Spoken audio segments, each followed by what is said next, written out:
When Hooded Horse sent me a code for Sandustry, I didn't think the game was going to be for me. I've played Factorio, I've played a few games like Factorio. Usually, how it goes, I play it for a couple hours, get really sucked in, but then the ever-increasing complexity becomes more tedious for me than fun. And I know a lot of people who are really into Factorio, the exact thing that drives me away, that's what they love.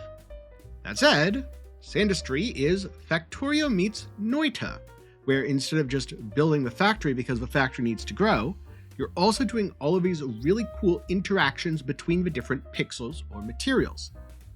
Simple one, you put sand in water, you get wet sand. You shake it, you get gold, because that's how gold works. And what do you do with the leftover sand? You set it on fire. No, that doesn't make glass, that makes burnt residue. You put that in a press and it turns into gold. Don't ask me questions. So at this point, I've played Sandustry for about 20 hours. I've beaten all of the early access content twice, and spent quite a bit of time just playing around in the factory to get more resources, make things more efficient, min-max stuff. I guess the game is more for me than I initially thought. Also, if you're enjoying the video, you want to see my thoughts on more games, get subscribed, leave a like while you're down there, because that's where I've got all of my reviews. But why did Sandustry hook me so much more than the other factory builders that I've played? I think it's because the game is way more approachable. Instead of having dozens of complex interactions, all of which start with a simple resource like copper, everything in Sandustry only goes through one or two transformations. Sand is the core of the whole thing, but you're only interacting with it as sand for the first couple stages, i.e. mining sand from rocks, then putting it in water till you get wet sand, then shaking it, turning it into gold and residue. After that, no more sand. You have residue and gold you just collect, don't need to do anything with it. So then you refine a residue. That gets you seeds and gold. You again put the seeds into water, grow them into plants, get another resource, and the cycle continues. But because I was only interacting with one or two resources at a time, I never got to that point where I felt like the complexity was tedious. Instead, I was always excited to think, okay, I'm going to get a new resource. How do I add this segment to my factory? What do I build over here? How do I automate it? How do I place stuff? And also, how do I design my supply line to maximize the efficiency? Because you typically interact with a new resource in a slightly different way from the previous stuff. And I also really like the physics interaction aspect. So, for example, there's a lot of water underground, so early game water, just find it. But how do you make more after you run out? Well, you can keep digging, keep mining, find more water.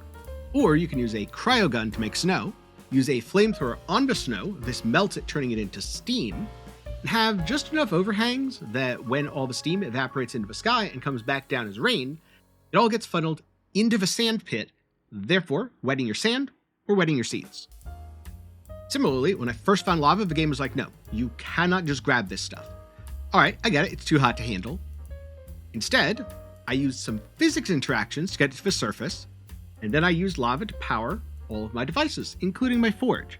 I did something really neat here, where I placed 2 extra blocks, sort of at right angles on the edges. This meant that solid things, such as all of my copper ore, would not go through the sides. It would sit on top of a smelter. But liquid copper, well, that's a little different. Liquids can fit through gaps that solids can't. And so, all of my molten copper dripped down into pipes where I packed it into this giant battery generator thing that I used to store all of my electricity. In addition to the factory automation stuff, there's all sorts of little areas to explore, mini challenges that get you character upgrades. Basically, it's, hey, you're presented with something, you have to use one of your tools like the gun or the flamethrower or the ice gun. You get across a gap, you get your chip, congratulations on the upgrade. In terms of all the tools, my personal favorite is the mining laser, because it is so fun to use. First time I used it, it drained all my power almost instantly. After I upgraded my power supply, oh man, I spent so long turning caverns into giant open areas, because the mining laser is awesome and it cuts through stuff super fast. That said, Sandustry isn't perfect, so now I want to talk about a couple pet peeves I have. The first of which is small particles. Because often when I was mining, I'd leave behind a little bit of rock here, a little bit of rock there. And the problem with that is that I would then run into those little bits of rock, especially if I was navigating around with a mini-map, so I literally couldn't see where I was going. I'd get stuck and I'd be like, why am I stuck? Well, the answer is there's a tiny little pixel here that's roughly the same color as the background. But not the end of the world, because I can just swap to a tool, mine it, and get rid of it. Another thing that bugged me was plants, because occasionally, as I'd harvest them, usually by literally setting them on fire, little bits of a plant, seedlings, would drop down onto my conveyor belts. If it did, it would try to grow, but unless it had room to branch up, which it usually didn't because all the materials from all the plants that I was burning dropped on top of it, it would just kind of sit on the belt, which would mean the materials wouldn't go anywhere, which means the plant wouldn't finish growing, so it would just keep clogging the belt pretty much forever. Did end up fixing this because someone gave me a tip to just add more space, and that worked. That said, it does feel rather unintuitive that if you try to confine the plants, sometimes they just break your belts. And on that note, I did feel like belts were a little bit easy to clog. I ended up using clearing frames to slowly move things that was at a higher elevation to keep the whole factory line moving. But I definitely prefer if conveyor belts had enough power to move things on their own without requiring the clearing frames. I also found some of the game's automation to be a bit hit or miss. Don't get me wrong, Lava Forge, automating burner belts, even some water generation, all that worked really well. Automating the mining side and some of the resource collection, not quite as much. When I tried to use bots to mine automatically for me, they'd very often get stuck in spaces, hit hard rock, and just despawn. Now, there's another type of bot, a sweeper bot, that you can use to collect large amounts of material. Basically, it grabs stuff from one location and puts it in another location. I'm not quite sure why the mining bots couldn't be set up the same way, where you just tell them, hey, mine this whole area, hell, mine the entire screen if you want, and it just goes to work, and the more area that you select, the longer it takes. That said, while it did bug me, this is absolutely the sort of thing that can be worked out during an early access. But the thing I dislike the most about Sandustry Early Access, the upgrade system. So early on, you get this bright pink ore. When you mine it, you get points which you can use to upgrade various tools. For a couple of these, the upgrades are very noticeable and immediately useful, like having your flamethrower melt more stuff, or your grabber carrying way more than the default amount, and the rocket launcher upgrades, also very fun, can set stuff on fire, bigger booms, more rockets. Outside of those, most of the upgrades did not feel particularly impactful, and while late game there is a way to farm the resource, again, it just didn't feel that worth doing, which is unfortunate because there aren't that many uses for red sand. Which on that note, if you're thinking, hey, that sounds like redstone from Minecraft. Nope, doesn't work anything like that. It's not about building stuff for automation, instead it's about making this resource or making void juice to power your void gun. Either way, I wish the upgrades were either easier to get or felt more impactful, like some of the stuff such as the rocket launcher upgrade did. Well, Sandustry only has a few hours, I'd say 5 to 10, depending on how quickly you go, of actual progression content for the early access launch. That said, if you like tinkering, redoing your factory, min-maxing, there's plenty of room to play for way longer, especially if you're like me, and after you did it the first time, you're like, okay, but I can totally do it better the next time. Personally, I found the game to be way more approachable than something like Factorio. So again, in Factorio, the factory lines get ever more complex, which to me leads to a lot of tedium.